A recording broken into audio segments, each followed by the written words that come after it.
Hi friends, Knife Detector here, and man is it hot in South Texas. It has seriously been cruising around 100, 102 out here around noontime. And I know what some people in Arizona are saying, that, buddy, you think that's hot?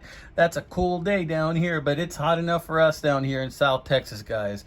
It is just hot, and I feel bad for a lot of my friends out there that have to work outside on days like this, because it is hard, amigos. It is hot out there. But check it out. I have two stories to tell you. I'm going to tell you a story about this little Tomahawk liner lock that I have right here, and I'm going to tell you a story of these double mint twins right here. And no, I'm not talking girls. I'm talking these two knives. Those of you that are old enough to get that double mint twin reference from the commercials, then I guess you're around my age, maybe a little older around there, okay? But yeah, let's talk about these first. Then I'm going to tell you about this little Tomahawk liner lock that has a little bit of historical significance for me. Not this particular knife, but I used to have one just like it, and we're going to talk about it. Guess what? The other day I went to the post office, and I got a package from Stuart Harvey. Thank you, Stuart. Stuart sent me a couple of contributions to my channel and a really nice pack of double mint chewing gum. And at the time, I didn't get the reference. I looked at it. I go, oh, okay, chewing gum. Thanks, Stuart. I could use some chewing gum. I don't know if you may not have bad breath or whatever. I don't know that came across through my YouTube videos, but okay. So I went ahead and I've been enjoying that pack. Thank you so much, Stuart. But he sent me these two knives, and then I put it together. Double mint, double knives, seeing double, double mint, seeing knives, double, same knife. Then I got, it's a reference to those double mint commercials. But I didn't get that right off, Stu. Not as sharp as that, I guess. But check it out. Stuart sent me these two knives, these two contributions to the channel. Stuart did some work on these knives. We're going to talk about that. But yeah, no, check it out. One of these knives, he repinned. And one of them he didn't. So can you tell which one he repinned? He repinned one of these knives. If I had to guess, and mind you, it is tough guessing. But if I had to guess, I'd say he repinned this one. But it is hard to tell. He also did a little bit of work on them. I think he revarnished them. And I don't know if he did this, but these knives have a wicked nice edge on them. These are lock back knives. They're lock back knives, and look at that beautiful wood there. It's like laminate wood or something. Pack of wood, something like that. It's just a gorgeous little knife. It's about the size of a buck 110. And the brand of this knife is something called Westward. Yeah, it's Westward. It's a China knife. And as far as I can tell, Westward is like a tool company. And they make some solid things. You know, they're the kind of things that, you know, you use when, you know, you got some work to do, and that'll get the job done. You get something like a Westward tool or a knife. And you know what? I'm going to use this. I'm going to use this when I'm out in the yard. I'm going to use this when I got to get some work done here around the house. But I'm not going to use both of them. Stuart was nice enough to donate these to my channel. Thank you so much, Stuart. I very much appreciate it. I think I'm going to keep this one. But oh man, this has a wicked edge. Look at that edge. I have a feeling Stuart did something to that edge. I think that he retouched that edge, or he just gave it a brand new edge. I mean, it's just like the kind of thing where I don't even want to touch it, okay? I don't even want to touch it. And it's a nice looking blade, guys. It is. So we're going to set that down right here. Then I'm going to open the other one, although I don't know why, because I think they're identical, right? Yeah. It's got a little bit of oil there. Or maybe he repinned this one. You know, I really don't know. I can't tell them apart. Both of them just look so flawless, right? So thank you again, Stuart. That was very thoughtful and appreciated. I appreciate that very much. You know, very soon I'm going to have a giveaway. I wanted to talk about this because I'm getting close to 2,500 subs. And every 500 subscribers, I like doing a giveaway. So this is going to be a knife. One of these is going to go with the giveaway knife that the winner is going to choose. So the way I usually do my giveaways is I like to give the winner a choice. And I'll use the YouTube comment calculator to come up with a comment. And then I'll pick that comment.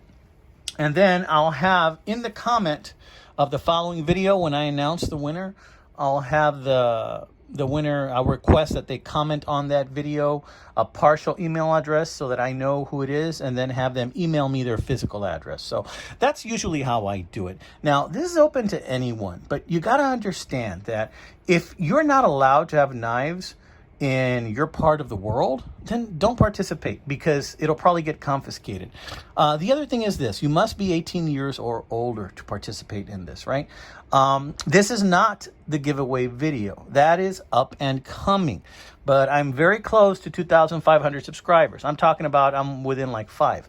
So I need for you guys to go ahead and understand that the responsibility lies on you. Okay, so be cautious. If they're not allowed where you live, whether it be in England, or if they don't allow that particular knife that you chose in England, then choose another knife. And that's why I like to give you guys a little bit of a choice. So when I do my giveaway, my next video, which will be the giveaway video, I'm going to go ahead and give you guys a look at what knives are up for grabs. And I'm going to have you choose one knife, plus I'm going to include one of these donations that Stuart gave me. So you will get one of these knives plus the one you choose from the choices I give you. I hope that's not too confusing, guys. I really do. So, alrighty then. So let me set these bad boys aside. These little double mint twins. Right there. Tell you what, these knives are handfuls. Right there. We're going to set these right there. And then I'm going to show you this one. And I'm going to tell you a story. Once upon a time, in circa between 1995 and 2000, something like that. I think it was closer to 98, 99. Yeah, let's say 1998, 1999. I was engaged to my wife, and we decided to take a little weekend trip to San Antonio, Texas, which is 4 hours away from where I live. And Knife Detector, who was not Knife Detector back then, but who still collected some slip joint knives and traditional knives. You know, I really was not into liner locks, but I happened to find myself knifeless on that day. And on that particular day, when I find myself knifeless, we went to the Riverwalk Mall. That's the mall that's right by the Riverwalk in San Antonio. The Riverwalk goes right next to it and under it and so forth. And I walked across this little booth, and they had several little knives. And I'm like, I'm kind of partial to this one. And my wife said, yeah, just buy it. It was $10. So, you know, this is not that knife, but this is almost an exact copy of that knife. The brand was Tomahawk. So let's take a look at this knife. This is not the exact knife, because I used that knife so much that eventually the thumb stud came off.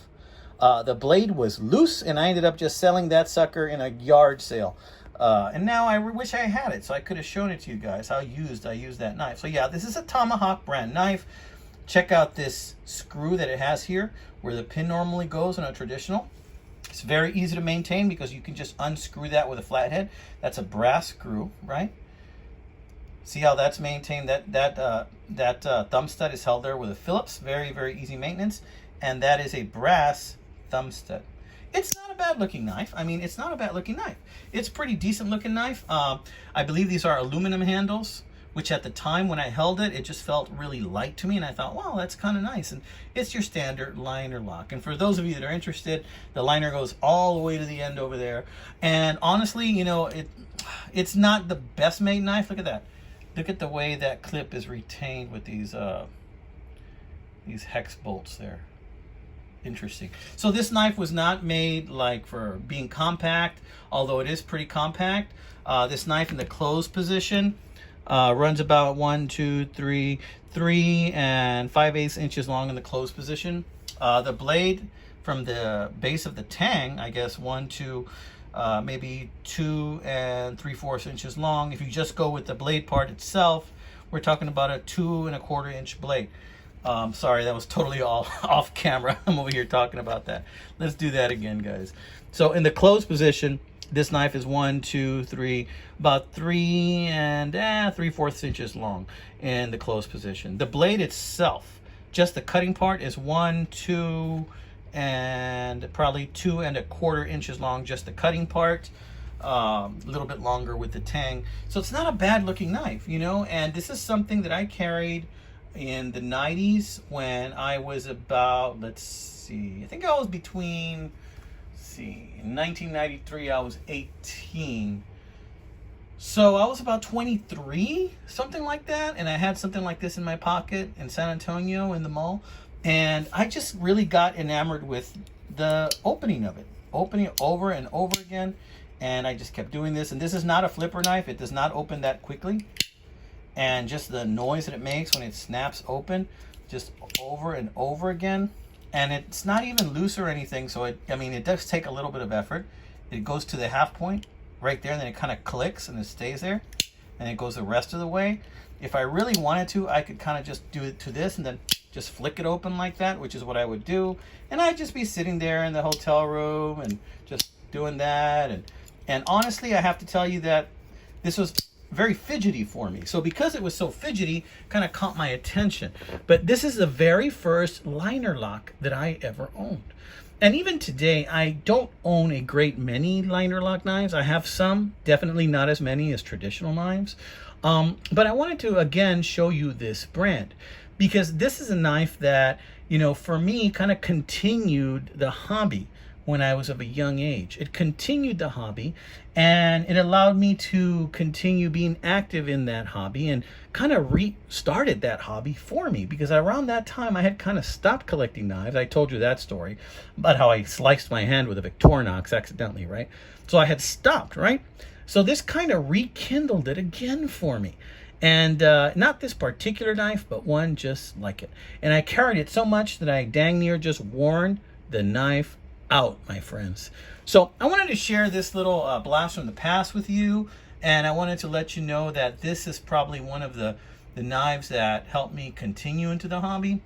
Now, this brand is still out there, but this is an old one. This is a Tomahawk knife, and I have a search out on eBay where I am looking for one that is a little more similar, because the handle is the same, but they made these with different models. There's another one on eBay right now that has pretty much the same handle, but it's like black coated aluminum, and then the blade itself is a Tano type blade.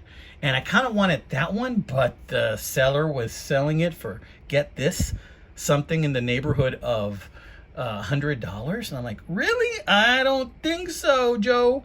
So, and the name isn't Joe, but still, $100 when I paid $10 for this back in the day? I don't think so. I would rather buy something else for that money, right? And so I sent her an offer of 15, and she rejected that offer, of course. And then nothing happened. And it's been about like 3-4 months since I spotted that knife on eBay, which is a little more similar to the one I used to have. The one I used to have was not a Tano, but it had more of a belly on the blade. It had more of a belly, and it was slightly longer. And it didn't have this kind of like finger area here for you. It just was blade all the way through. So it was slightly different. They made these in many different variations. And so I sent her that offer, and she did not accept. But now the price has gone down to like 60 or best offer. So I don't know, I might send her another offer of $15 and see what she says. Maybe I'll go as high as 20. I don't know. Honestly, it doesn't mean that much to me anymore, because I found this one for $10. All right, amigos, this has been another episode of The Knife Detector, and I hope you guys are having a great week, my friends. These are tough times for a lot of families out there. So anything you can do to brighten up somebody's day, just like Stuart brightened up mine when he sent me the double mint twins and the gum, go ahead and do it. We got to put more good into the world, amigos. Got to put more good into the world. Sorry, I slurred my words back then. All right, amigos, you have a wonderful weekend ahead. Take care.